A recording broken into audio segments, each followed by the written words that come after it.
You're in for a treat, man. This guy's been killing them. Borgata favorite right here. He's been on HBO, and Kevin Hart recently caught him, and he's opened up for him on some of his VIP shows. You're going to see him right here, right now. Big welcome right here from Mr. Jeff Norris, everybody. Jeff Norris. Good job. Keep it going, Moody McCarthy. I didn't hear you. Nice crowd. How's everybody? Good looking crowd, man. I could see it. It's nice. No masks. Nice, right? No masks. See you smile. It's beautiful. Well, we all know people that should probably keep the mask on. I got some scary people in my family, but I had a tough time with the pandemic. I don't know about you guys. I truly did, because normal things became a tough time. Like food shopping. What happened before the pandemic? You open up your refrigerator, you see what you need, you get your coupons, you make your list, you get your ShopRite card, you go to the store. 9 times out of 10, you get the same parking spot. Then the pandemic hit. What happened? You open the fridge, you make your list. You get your coupons, you get your ShopRite card, you get your scuba gear, your welding hat, your fucking snorkel, right? No matter when you went to the store, it was the wrong time. You never found parking, and if you did find parking, what happens when you get to the entrance to the store? Ah, for Christ's sakes, I forgot my mask. I gotta walk all the way back to the car. I would bring my wife with me food shops. She would calm my temper, you know? We get to the entrance, she goes, Jeff, you forgot your mask. I go, I don't care, I'm not walking back to the car. She goes, you gotta put something on your face. I go, I don't care, I'll shop like this. We're arguing, she's like, you gotta put something on your face. I'm like, you know what? Take your panties off, give them to me. Hey, I'm married 20 years, the only way I get those damn things on my face. Who are you kidding? And it wasn't like shopping in your normal store. Oh no. It was like driving in Manhattan with one-way aisles and do not enter signs and no left turn, right? The one time I went food shop without my wife, right? I was proud of myself. I had the carriage full. I was all ready to go. My phone rings, I look at my phone, it's my wife. Now, I learned that after 15 years of marriage that as a married man, you are allowed to have thoughts. You can have them, but you gotta keep them there. You can't let them come out. You gotta hold all this stuff up here. Here's my example. Because I looked at the phone, and my thought said, don't answer it. But as a good husband, I said, I gotta answer it. So I go, hello? She goes, you still in the store? And my thoughts go, I told you. But you can't lie. I said, yes, I'm still in the store, because if I lied, my luck, you would have heard this shit. Attention shoppers. I go, yes, I'm still in the store. She goes, do me a favor. We need coffee. I go, I can handle that. She's like, but not just any coffee, Jeff. We need the K-cups for the Keurig machine, but not just any K-cups. Get me the pumpkin spice. I had a fun goal. We're going to do that July 3rd with the pumpkin spice. You find out for 3 hours on Halloween, that shit, right? But as a good husband, my voice is saying, sure, hon, whatever you need. But my mind is saying, if I can't make a left, you ain't getting no fucking coffee. You know what I'm saying? So sure enough, I get to the coffee aisle, do not enter, one-way signs, flashing lights. Now, you can't deliberately take your cart and go down the aisle because you're going to cause a riot, right? Because everybody went nuts with the pandemic. Everybody went nuts, let's be honest, because everybody watched the news. Everybody was glued to the news with that Dr. Fauci, whatever you want to call it, right? Every day something new. Wear a mask, wear 2 masks, put a Ziploc bag over your head. So people were nervous. But I wasn't going to go all the way around to the bananas to come back around and get the coffee. It's right there. So I left my cart right here. When no one was looking, I did one of these. I just jumped to the aisle. So I grabbed the coffee and I ran away. 9 times out of 10, you get away with it, but there's always that one person. You know the person I'm talking about. Just miserable. They go to bed angry, they wake up angry. They're always in a bad mood. They got no mirrors in the house, but yet they still go out. You know the people I'm talking about, right? So I grabbed the coffee and I turned my back and I hear this. Hey!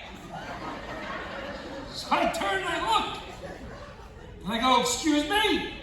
She goes, I won't excuse you. I saw what you did. Now I'm thinking, oh, how long is this you know me. Right? I said, I'm sorry. She goes, you should be sorry.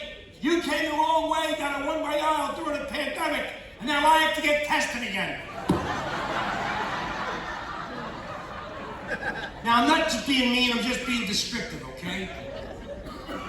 This woman was a big woman. I know I'm a short guy, but she was a big woman.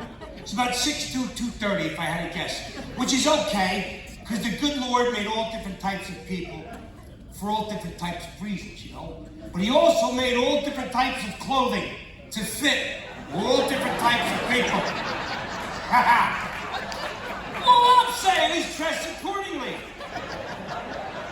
She's yelling at me, making a scene. It didn't help that Miss 6'2", 240 was wearing the yoga pants in the shop. Why are you wearing them? You're not going to yoga. You didn't just come from yoga. You can't just wear the pants and think it is shit. If I wear a Jets jersey, am I returning kicks on Sunday? No! Miss 6'2", 240 wearing the yoga pants. You're fooling nobody. Your pants say yoga, but your ass says McDonald's. That's right, I said it. People went insane. Even people who travel are going nuts with the travel. It's good to be in Atlantic City for this, you know. Last time I was here, I was at your beautiful airport over here. It's not a bad airport, it's very nice. You can't get lost in Atlantic City Airport, you can't. It's very small. They have 10 planes and 6 are for parts. Biggest problem is they only have one airline, Spirit. Yeah, you ever fly them on purpose, pal? Here's my Spirit story. I'm Googling flights to get to Florida from Jersey, and this Spirit crap pops up. $9, $9, $9. Fly wherever you want to go. Round trip, $9. Wow. So I call. I'm not good on the computer, so I call the 1-800-SPIRIT. I kid you not, I get this. Hello, thank you for calling Spirit. This is Diane. May I help you? I'm going, this is unbelievable. $9, and she speaks English, right? Hello, Diane. My name is Jeff Norris, and I'd like to book a flight to Florida. I was told by your ad to mention that I saw the ad for the $9 airfare. She goes, you're all set, Jeff. $9. I go, that is fantastic. She, is there anything else I can do for you? I go, well, Diane, while I have you on the phone, I'll be checking 2 bags. She's like, oh, you bringing a bag? Hold on a minute, that's an extra $185. Holy shit, can I pick my seat? Oh, you want it to sit? $9, up to like $280.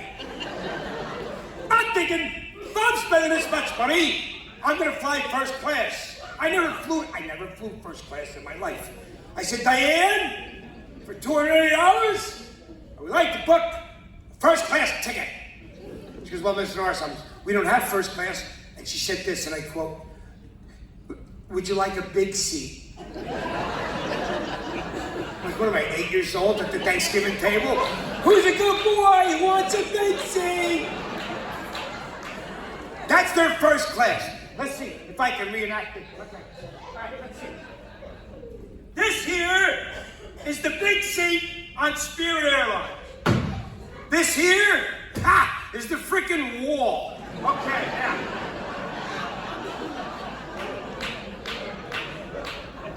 I boarded the plane, and the flight attendants on Spirit, they're not nice. I was like, good morning. She went, sit down. Oh. But you can't fit. So you gotta go ask first. Okay. And the flight attendant's yelling at me the whole time, sir, please take your seat. You're delaying the boarding process. I said, I'm trying, you sky whore. Shut up. Prepare for takeoff. Okay, prepare for takeoff. Here we go. Prepare for takeoff on Spirit Airlines. Okay, this is gonna be a great flight. I can't wait. Flight attendant goes by. how are you, Mr. Norris? I said, oh, I'm fantastic. Thank you for asking. I've never been in this position in my life. And, you know, I never realized my testicles are so round. I've never seen them so close before. She said, well, don't worry, upon takeoff, you can put your chair back to a comfortable position.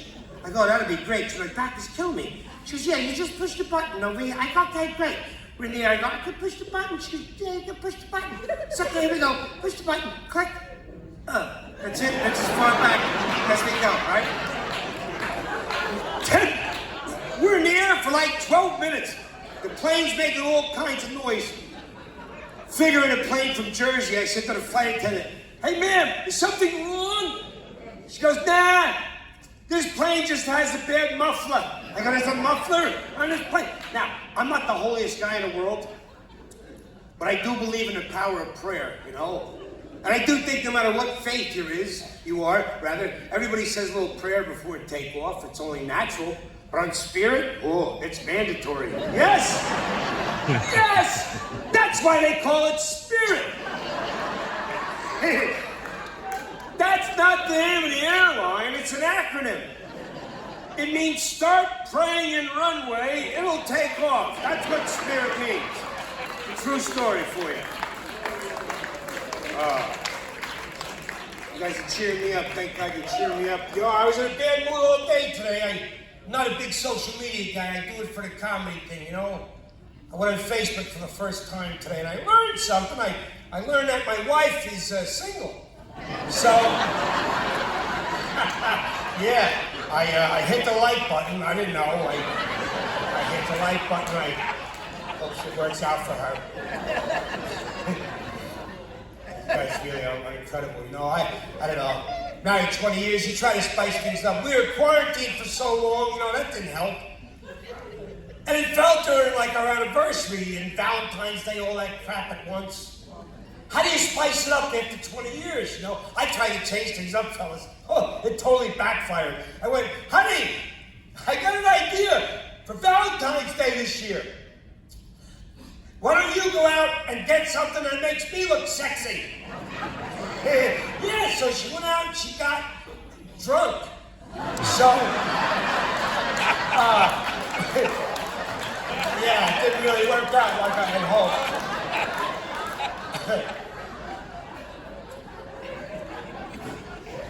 Great crowd, great laughter. Oh, laughter is like music, isn't it beautiful? It feels good to laugh, man. Thank you so much. I mean that sincerely. Yeah, it's nice. Different people, it's so nice to see. I mean that, man. You know, this racist stuff is so bad, and I feel it because I'm in an interracial marriage, you know, and I say that proudly because I never realized how people could be so, you know, stereotypical and say things because you're different than the person. It's like, come on, really? Me and my wife, we grew up on different sides of the tracks. You know where I'm going with this. Different skin tone, right? Different beliefs. I, obviously, am Irish, and my wife is an Italian. So, yeah, it caused all kinds of havoc. My wife's a comedian as well. That's how we met. Doing a show in Fort Drum in Watertown, New York. Now, I don't know if we have anybody in the room, past or present, that served or in your family, but thank you so much from my heart for your service, and if you have anybody here. She was magical on stage, my wife, man. Beautiful Italian woman, long, black, flowing hair, beautiful white teeth, big Julia Roberts smile and laugh. All eyes were on her, you know what I mean? Of course, the 36 double D's helped, but all eyes were on her, you know? I get nervous in front of women. I do, ladies. I always was like that. That's why I was the athlete or the funny guy. I never knew what to say to a woman. I would start to sweat, I stutter. People make donations. It gets embarrassing, you know? I went up to my wife, you know, after the show, and I was doing really good. We made eye contact. I'm like, hey, how you doing? My name's Jeff, and I was sitting with the other Marines, and I couldn't help but notice shit. I would It's like, no, take it easy. Tell me what you want to say. So I had a chance to recover, and I blew that. I go, oh no, I just want to tell you, my name's Jeff, and I'm Irish. Yeah, I said that. Like, that's not impressive to tell an Italian woman. I'm not mocking my fellow Irish people. What are you going to brag about? To an Italian being Irish. Hey, I'm Irish. You like cabbage? Hey, do you like all your food boiled with no seasoning ever in your life? My wife's great. She's like, my name's Renee and I'm Italian. I was excited about that. It's Italian people, very strong family value. I love that about Italian families, you know. Plus they got that whole sauce and gravy thing going on. But then she had a little bit of an attitude. I know that's shocking to hear, an Italian girl from Jersey with an attitude. But sometimes it'll happen, you know. I go, you're Italian? That's great. She goes, no, Jeff, you don't understand. I'm really Italian. What does that even mean? She goes, I'm so Italian, my grandparents came off the boat. I go, really? She goes, yep. And their parents came off the boat too. All right, listen. No disrespect to my Italian friends, all right? But stop it already. You still talk about this fucking boat, okay? If somebody should ask you if you're Italian or ask you out of envy, it's the best way to go through life. The women are beautiful, the food's fantastic, all the guys are in the union. What do you need, right?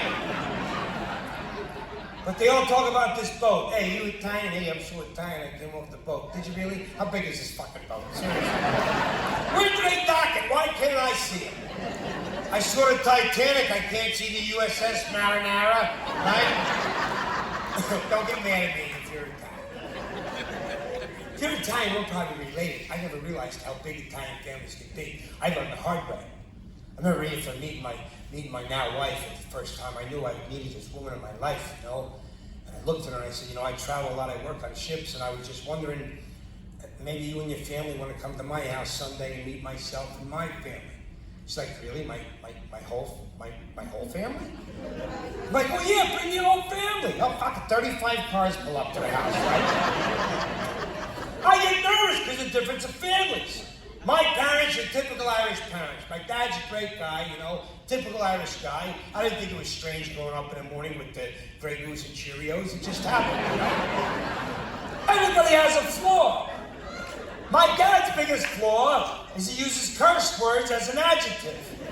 Now, he doesn't mean anything by it. It's just from, you know, being breastfed in the bar, you pick up bad habits, right? My mother's always in church. God bless her. She's always praying, my mom. She'll never curse. She's amazing. Rather than curse, you know what my mother will do? She'll spell the curse word out in the middle of the sentence. So I guess she thinks the Lord can't spell, right? I call home. Here's the conversation. Hey, Ma, how you doing? She goes, well, I'm fine, but your father's a real ASS. I go, Mom, what's the problem? She goes, he's been drinking all day. Now, mind you, it's 7:30 in the morning. He's been drinking all day, now the B-A-S-T-A-R-D. I'm like, hold on, Ma. I need a pen for this conversation.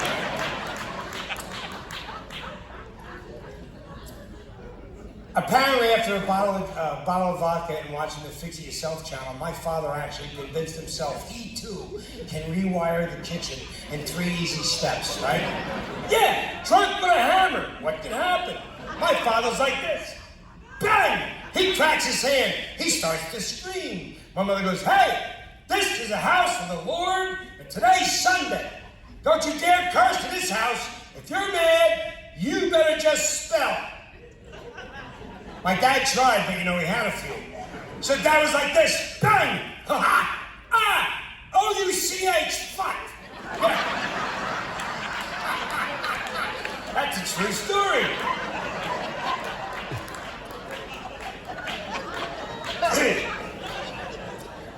People say you tell the truth up there. I go, let me tell you something. If they were going to make a movie about my life, these are the people that have to play the characters of my family to sell the film.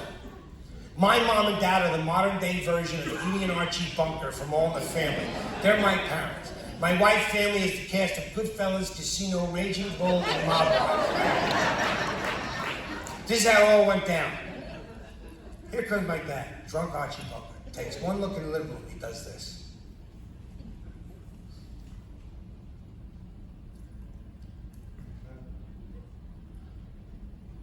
Oh, geez, dear, would you look at this, huh? Oh, Lord. Hey, did you see what the hell your son brought home? You had a room there? Help me out there, Lord. I got 120 Italians in my living room, and there ain't no plastic on my sofas, right? I'm sweating. My mother comes out. She's Edith Bunker. She means to be nice. Sometimes she says things that come across wrong, you know? This is what I mean. My mother comes out, she's like this. Oh, it's so nice to have all these in our home. I heard so much about all these. I haven't seen this many Italians in one room since I had jury duty.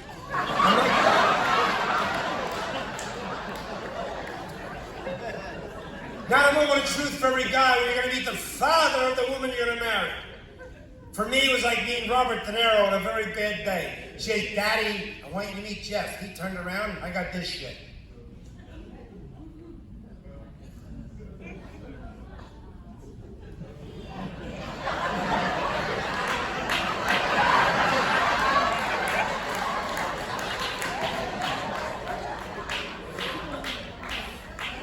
Come here, yo. Come here, yo. Come here, yo. He said everything 3 times. He did. Which was ironic. The very next sentence, he's like, I'm only going to say this once. I'm only going to say this once.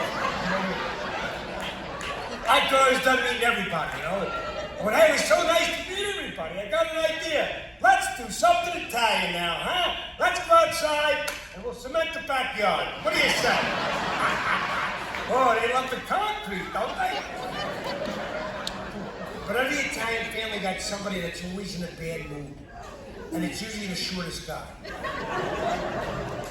That's my brother. My brother-in-law, poor guy, he's 58, he's this big, right? He's like a little Joe Pesci. He was so mad. I go, hey, nice to meet everybody. From my hip, I hear this.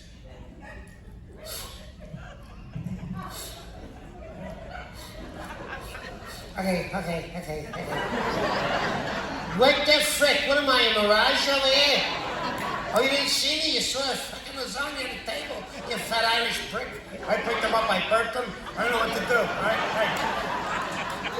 Hey, listen, guys, I could talk to you all night, but unfortunately, that's all the time they're allowing me. Hey, if you had fun, thank you, guys. Jeff Norris, comedian on Facebook. Let everybody know you had some laughs. Thanks a lot, everybody.